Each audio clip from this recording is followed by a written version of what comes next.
Hi everyone, Ben here from Art Less Ordinary.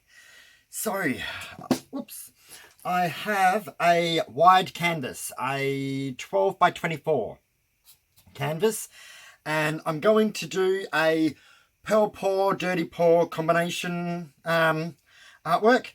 So I have my pearl paint, which is Extreme Sheen in silver, lavender frost, and sky blue topaz.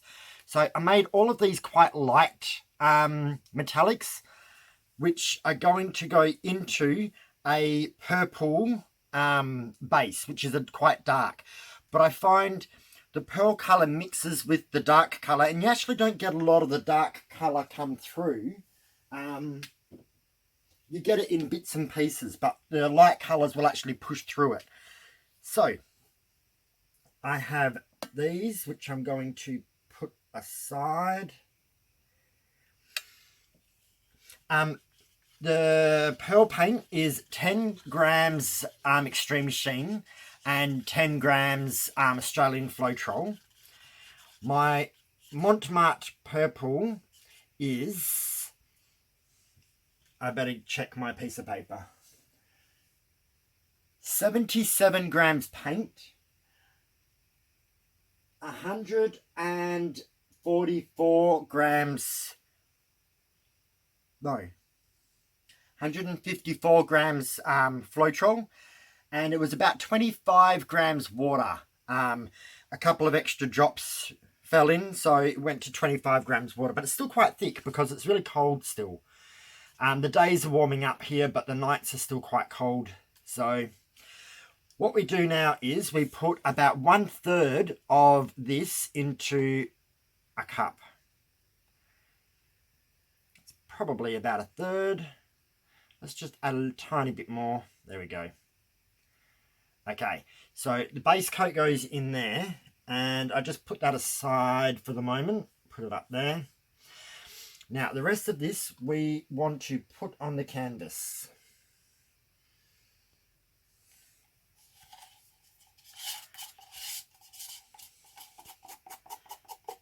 So this part forms a bit of a base.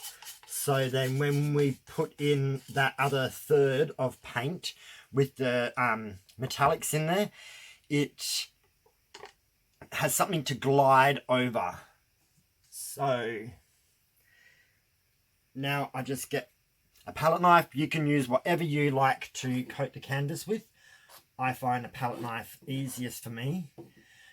What we need to do is cover the whole canvas. So we'll start with the back, the sides.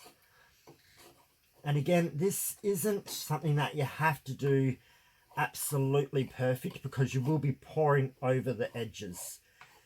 It's just good to have something there in case you get a little bald spot.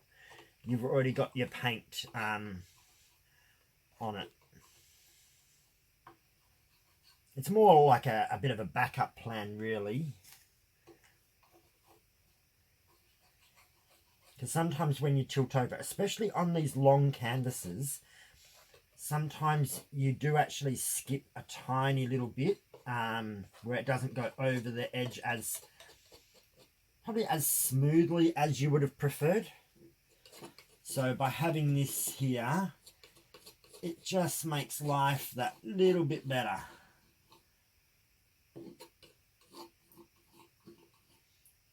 So it's not really, it allows for mistakes, but it allows for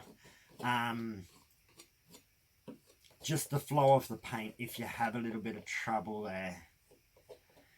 So it's not too hard to do. I always just do my edges. Whoops, that's a lot of paint went over there. I just do my edges first.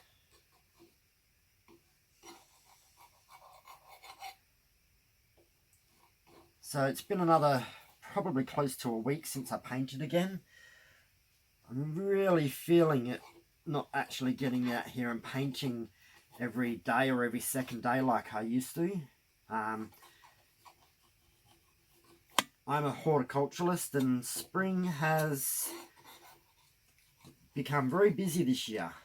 So very, very long.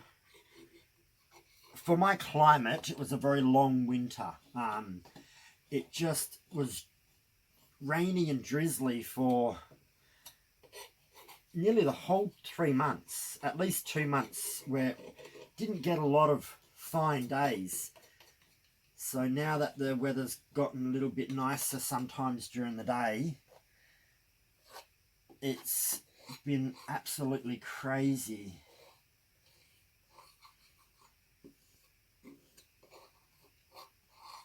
I think we've all been waiting for the good weather for ages now.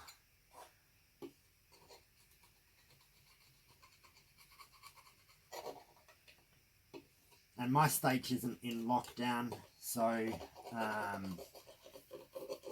everyone's doing stuff, and I think people are trying to make the most of it in case something happens and we do have to go into lockdown.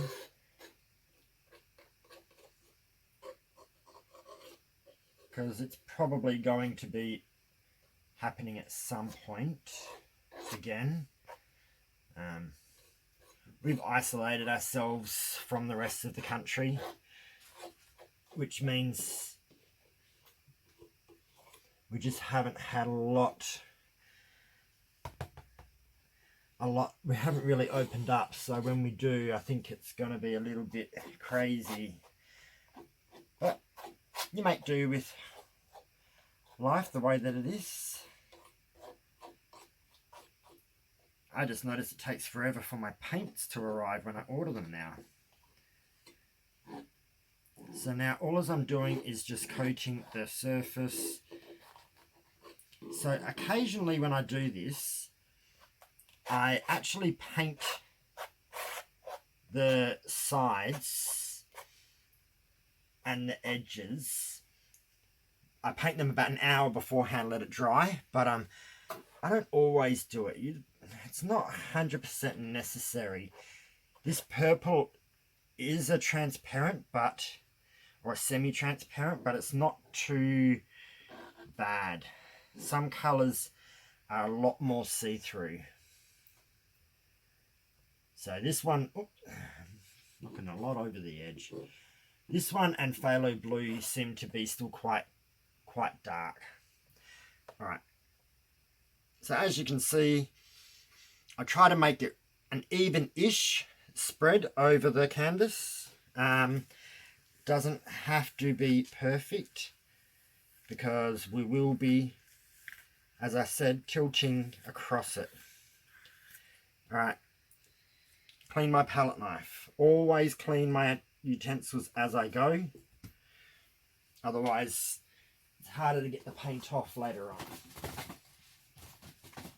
Now, before I do the next step, I will be putting my gloves on.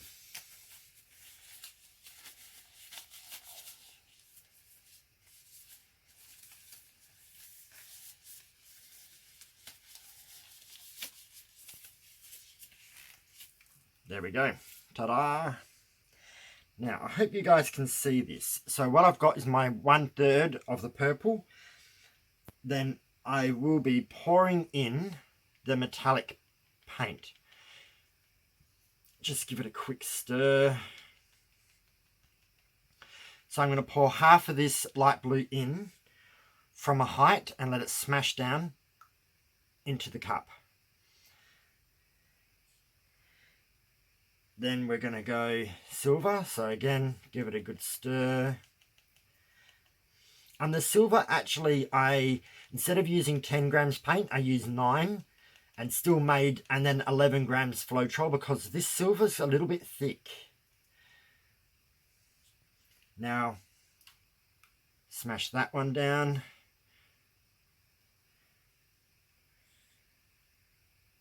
And then the lavender frost, which is a nice light purple. I'm just using little mini pop sticks here. They work really well. Smash that down. Now, we just go back and do the rest of the blue. smash it down into it. The last little bit that comes out will sit on top because it hasn't got the weight. Once it gets a bit low, that's fine. You just want most of it to sit, to smash into it. If some sits on top, that's fine. There's the blue. Now we go to the silver.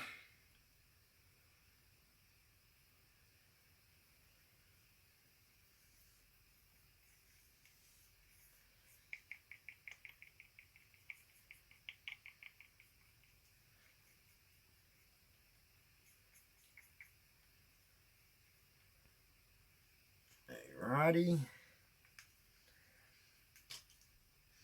And then the last of the lavender.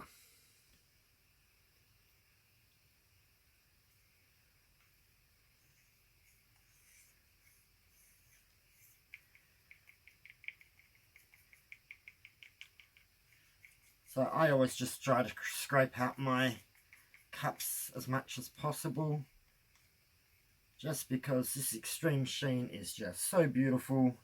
Why would I want to waste a drop? So that's them in there. See how the bits are sitting on top? That's fine. Now I'm going to pinch my cup, and what I'm going to do is I'm going to pour from a height, and let it smash down into it.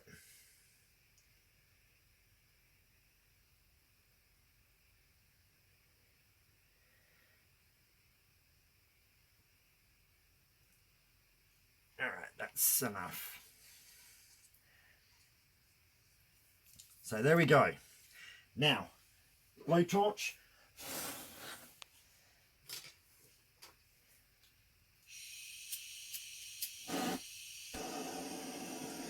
Pop all these bubbles.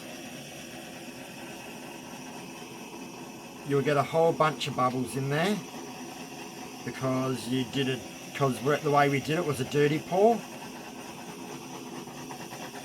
Might as well just quickly torch the rest of the canvas. Make sure there's no bubbles there.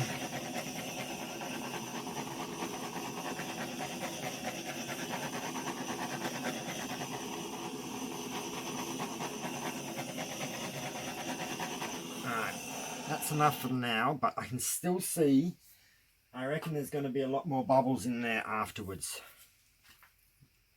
Now it's just tilting. So I actually don't know if I've done this on a long canvas before. So what we want to do is we want to try and maneuver the paint around. So I'm going to go across to this side, and without going over, so I'm going up to one corner. Without going over, I'm going to come back.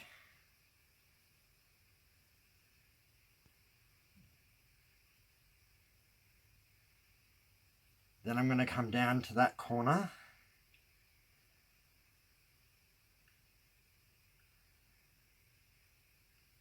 And not go over, and then come back.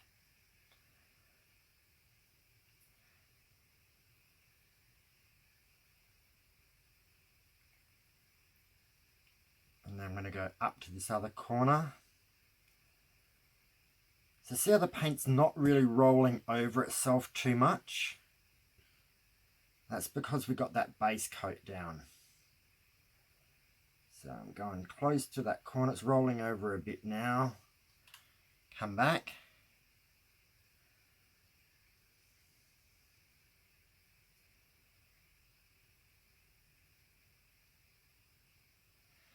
And then down to this last corner, where I will go over the corner now. So I'm just taking it easy. And I just want to go over the corner a bit. Alright. And then come back.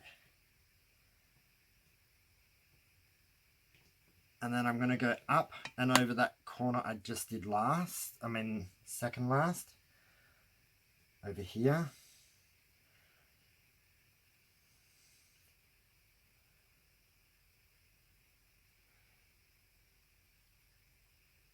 over and then come back.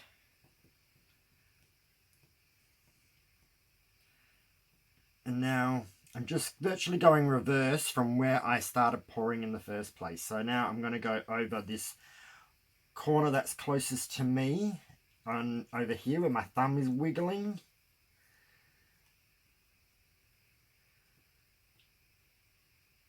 And try and make sure that you get your sides as well when you do this.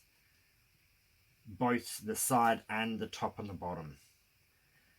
Because you need everything to be covered, otherwise you're kind of pouring over extra again. Okay, that went over. Bring that back.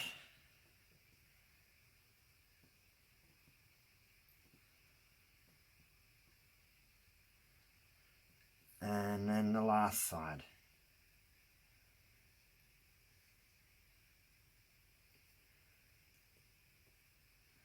I'd have to say it's a little bit more harder on a longer canvas than it is on a square or rectangle. So I might just go a little bit more over that edge. Okay, now bring it back. Sorry if I'm off camera, but I've got to stretch this out. So we're just pulling the paint back towards the middle and stretching out the paint that was in that last edge.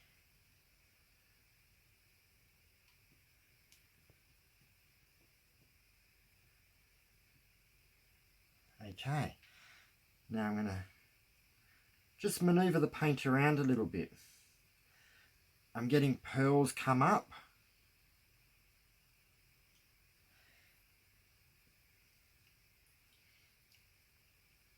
So here's the part that the more you move the paint, the more pearls you're going to get up. But at the same time, you have to watch what you're doing, because if it looks like your painting's going a little bit wonky or the way you don't want it to, you have to stop. I don't mind the big original paint going a bit out of shape, but I like these bubble ones to kind of stay as bubbles. So I'm just really going back and forth, which is kind of just making the paint move around a little bit and rub against each other.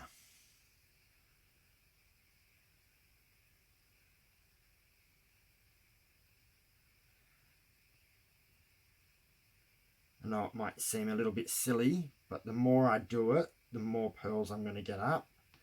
I just have to watch that I don't over wonky things. But this type of artwork will kind of do its own thing when it's got pearls in it.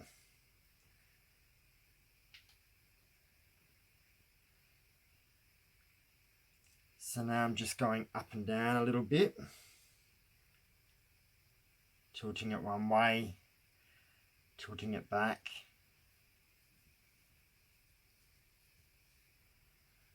Just enough to make the paint move a bit.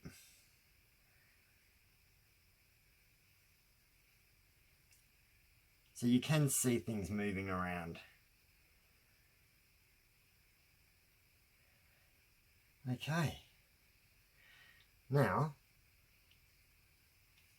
double check that you have got paint on all sides and corners. And if you have to, just dab a little bit of paint that's on your fingers on that corner.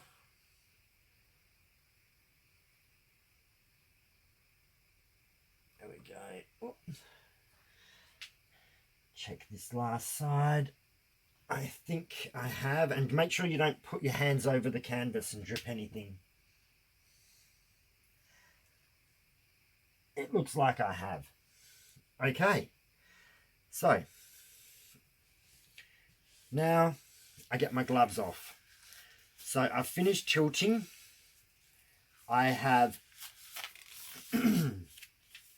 maneuvered the paint around enough for it to cause some friction and some reactions. Now we will torch again.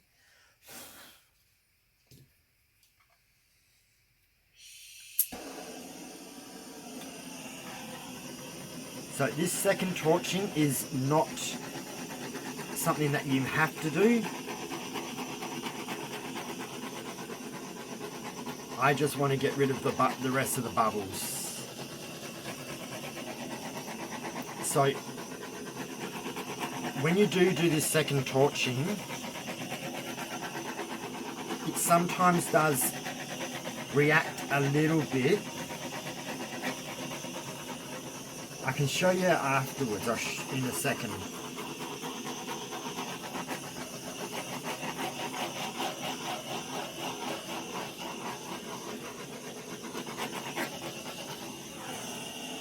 Okay, that's enough.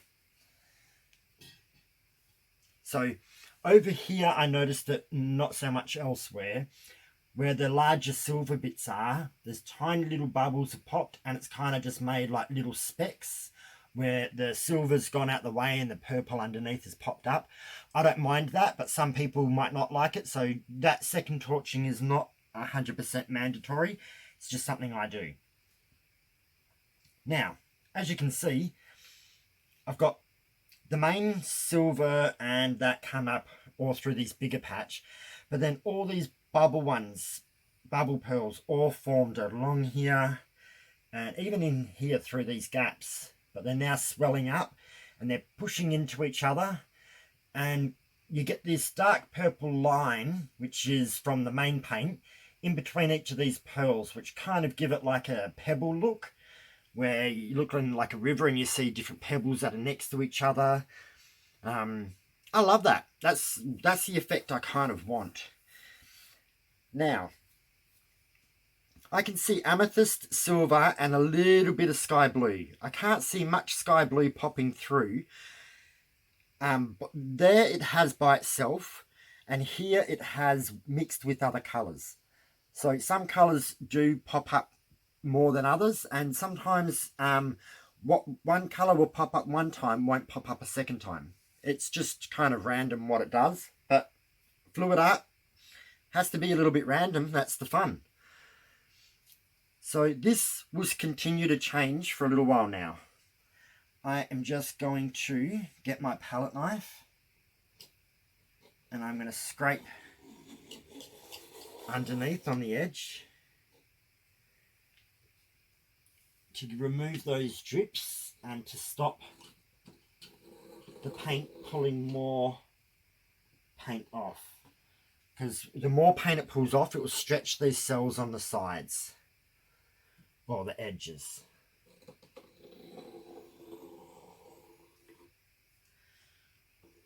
Pick that cup up that was in my way.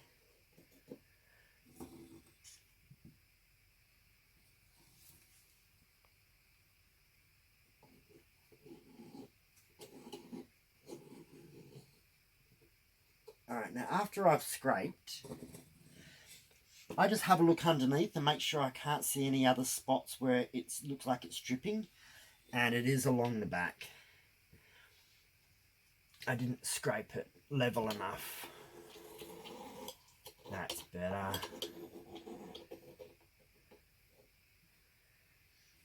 Get rid of all those drips so it doesn't keep pulling the paint off that way. Alright, that looks good. Cleaning my palette knife. As we all know, I like it to be always clean before I go. So this is how it looks at the moment. So it's mostly a purplish painting with silver and little bits of blue coming through. But I like it, it's quite cool. A little bit more difficult doing it on this angle, like trying to stretch all four corners because it's a lot bigger, but it has given me a different effect. It's kind of given me like, sometimes I get just a cave in the middle, when this is kind of giving me a stretched out kind of cave look over this way. So I'm quite pleased with that. Now, I am best if I pause this and let it settle into itself, because it may still change in the next, I don't know, we'll give it 10 minutes and see what it looks like then. So I'm going to pause the camera and come back in 10 minutes and see what it's like. Okay, I'm back. So, a few more pearls filled out. Haven't really changed a lot from what I've seen, but sometimes when you stop looking at it for a bit and then come back, you don't always notice. But the blue has come up a little bit more over here. So it's quite strong with the pearls, like running through here and around. So kind of a little bit less on the edge, a little bit less on that edge, and less in the middle, but that is perfect. That is what makes the pearls that have shown up look better, because you've got the areas where there isn't compared to the areas where there is. So it's a thing that makes them stand out more, because you've got more lesser areas, if that makes sense. Sorry, sometimes my English isn't the best. But I'm really pleased. So there is multiple colours in these pearls. There is more blue in there than you can see at the moment. I think it's going to be something that's going to be more noticeable once it has dried. Don't know if this little light helps or just makes more reflections. But there's quite a lot of metallic. So really, the only area where there's not much metallic is in this little center bit here, where the pearls, apart from where the pearls are. And in between all the pearls that have shown up, you get these dark purple like creases, that kind of where the pearls are pushed apart into each other. You get little purple rivers. So that's really cool. Really like this. I'm quite pleased. I think it's going to look better horizontal rather than vertical. But it's hard to tell till it dries and you actually hold it up and on a wall or where you want to hang it and see how it looks. But overall, I'm happy. Very pleased. So all as I can do now is just bring you down for some close-ups, and yeah, then you guys can tell me what you think in the comments. So let me just pause it and bring you down. All right, there we go. Sorry about these ring lights, but if I turn them off, it's actually, I'll try turning one off.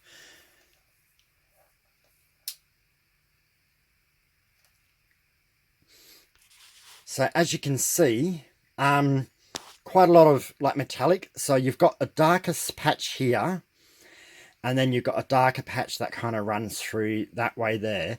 But there's still a lot of metallic in here, and really strong colouring that runs down across through here and over this side and up the top there. So really, really cool. I think this will look awesome once it's dried, and when it's in a brightly lit room where the metallics can kind of shine and do their thing. And having the darker purple in the center is really going to add to the contrast of this artwork. So super, super happy. Let me see what happens if I turn this light off. Okay, that's not too bad. So yeah, mostly see how that patch is a lot more blue. There is more blue up through here as well, mixed in with the other colors.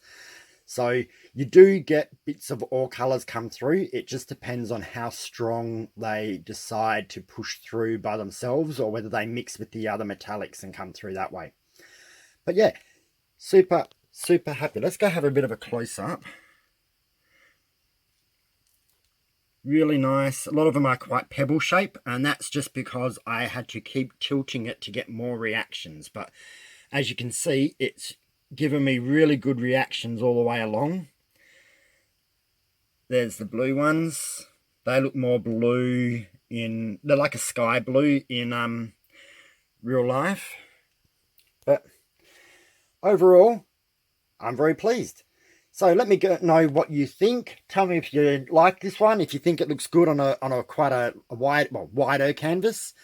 So comment, like, share the video if you enjoyed it, and subscribe if you have not already.